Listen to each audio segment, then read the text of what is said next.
Halo teman-teman, apa kabar? Welcome back to my channel. Di video kali ini kita akan melanjutkan tutorial MongoDB. Materi kali ini kita akan masuk ke tahap advance ya untuk MongoDB, yaitu kita akan melakukan indexing di MongoDB. Untuk mulainya, saya memiliki file untuk latihan kita kali ini, file backup ya. Nah, ini ada book yang berekstensi JSON atau JSON file ya. Nanti untuk file ininya saya akan taruh di kolom deskripsi di video ini ya, buat teman-teman yang ingin mengambil data untuk file latihannya.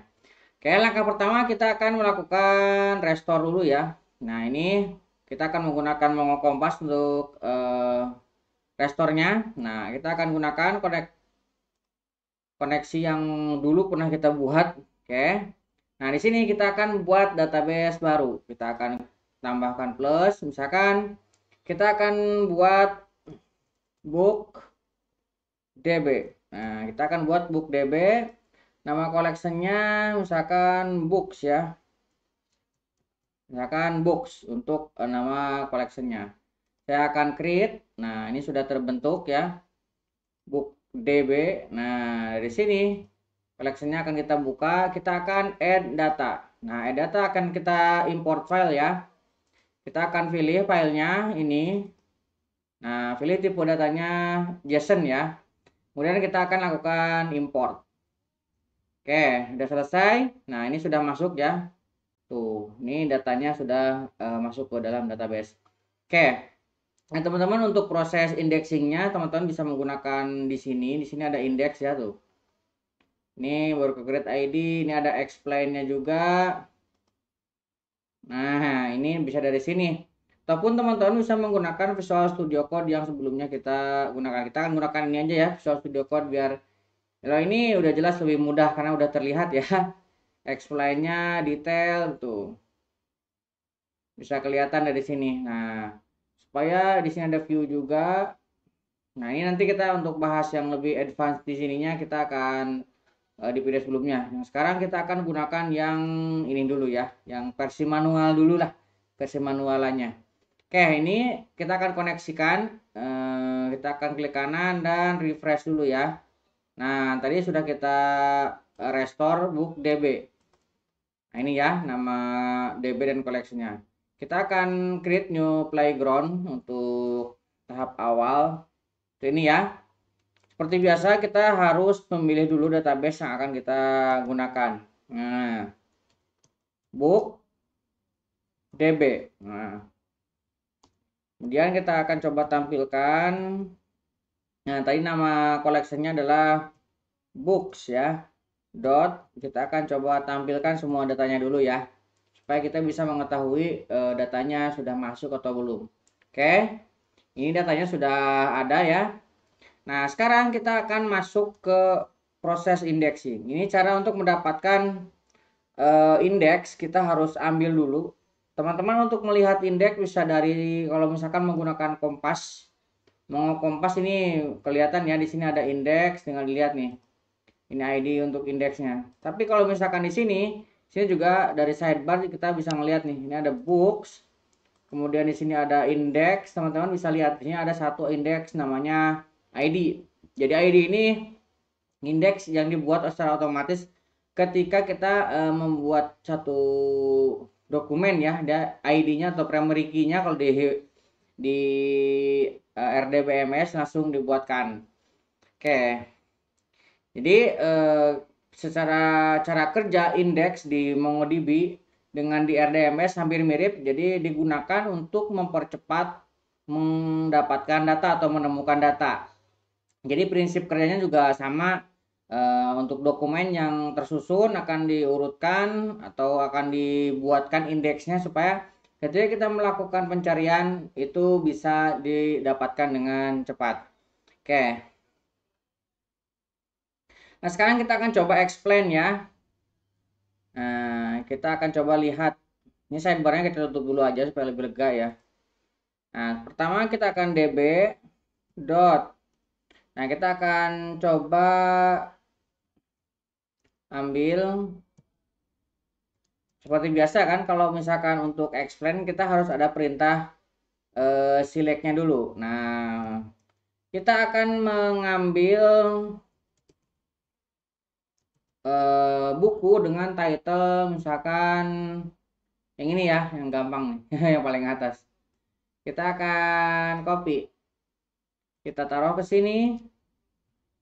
Oke, ini kita coba jalankan dulu. Nah, ini ada satu dokumen. Ini hanya contoh aja ya. Nanti kalau aktualnya teman-teman harus lebih teliti untuk menggunakan filtering ya. Oke, dari sini kita bisa melakukan explain. Nah, di sini tinggal dot explain. Nah, ini, nah explainnya berdasarkan apa? Execution status misalkan. Execution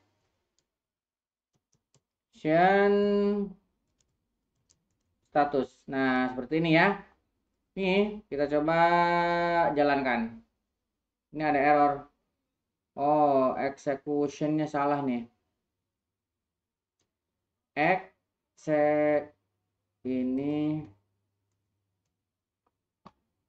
Ini salah nulis execution status. Oke. Kita akan ubah execution status, nggak pakai u ya, status. Oke, kita lihat. Nah, ini execution statusnya untuk query kita. Nah, teman-teman ini perhatikan untuk bagian yang ini ya. Nah, ini warning plan. Nah, warning plan di sini stage-nya adalah call scan. Artinya ini pemindaian koleksi atau collection scan. Jadi dia akan memindai satu koleksi. Koleksinya adalah buku. Nah, ya kan pemindaian satu koleksi buku ini. Nah, ini kemudian di sini perhatikan juga ada execution status. Execution status. Di sini ada execution success iya. Jadi error ataupun enggak ada. Kemudian di sini ada execution time millisecond. Ini tidak kelihatan terlalu, ini masih nol ya karena datanya cuma satu tadi, masih sedikit. Tapi kalau misalkan datanya udah banyak, di sini akan kelihatan berapa millisecond yang digunakan untuk mendapatkan data. Nah, ini teman-teman harus perhatikan yang bagian ini, millisecond ini ya. Nah, kita akan coba sekarang untuk menambahkan indeks. Nah, cara menambahkannya, kita perintahnya adalah db, kemudian collection-nya apa? Collection-nya adalah books ya. Kemudian dari collection ini kita akan create index. Create index. Nah, create index. Kemudian yang mau kita index ini adalah title ya. Jadi yang mau kita indeks adalah ini. Ini title akan kita copy ke sini. Kemudian kita akan berikan dia 1. Nah, seperti ini. Kalau sudah, tinggal kita jalankan. Nah, di sini sudah muncul ya title 1. Nah, di sidebarnya juga harusnya sudah ada. Kalau misalkan ini kita refresh. Nah, di sini sudah muncul ya title 1. Nah, karena ini sudah muncul, kita coba jalankan lagi explain-nya ini. Tadi kan kita nama ininya callsan ya. Nama state-nya tadi callsan. Nah, sekarang kita akan coba lihat dia akan berubah ataupun tidak. Nah, lihat di sini jadinya fetch ya. Nah, dan ini sudah ditemukan indeksnya nih. Indeks name-nya title 1 sudah ditemukan. Nah, kalau misalkan teman-teman nanti tadi mencatat untuk time-nya, karena ini time-nya sangat kecil ya, 0, jadi tidak terlalu kelihatan. Tapi kalau misalkan di sini punya data yang banyak, ini akan kelihatan untuk penurunan waktu yang digunakan. Nah, ini perhatikan teman-temannya bagian ini. Kemudian ini ya, tipenya sekarang sudah beda, stage-nya dan indeksnya sudah ditemukan. Nah, itu cara untuk membuat indeks di MongoDB. Nah, ini sekilas saja ya, mudah-mudahan bisa membantu teman-teman. Buat teman-teman yang belum subscribe, jangan lupa subscribe, nyalakan tombol loncengnya. Sampai ketemu di video selanjutnya.